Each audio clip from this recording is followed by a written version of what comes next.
got me a 3D printed skull from my buddy. I'll find his shop in the link below. But anyways, I just thought I would add a little color to the the print. Just some shade up in the cracks, trying to kind of make it look a little nicer, a little more weathered. So let's go.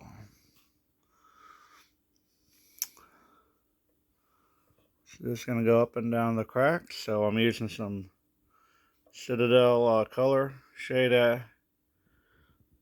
Argax Earthshade. Basically, I just want to go down cracks and in areas that it's gonna make it look weathered.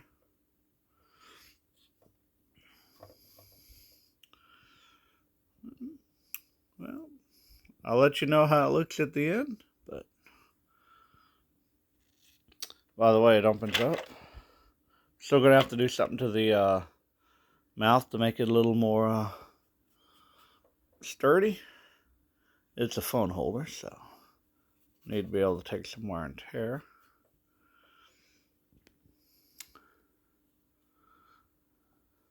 If you notice, I draw along the lines of the cracks, and it gives it a little more color. So,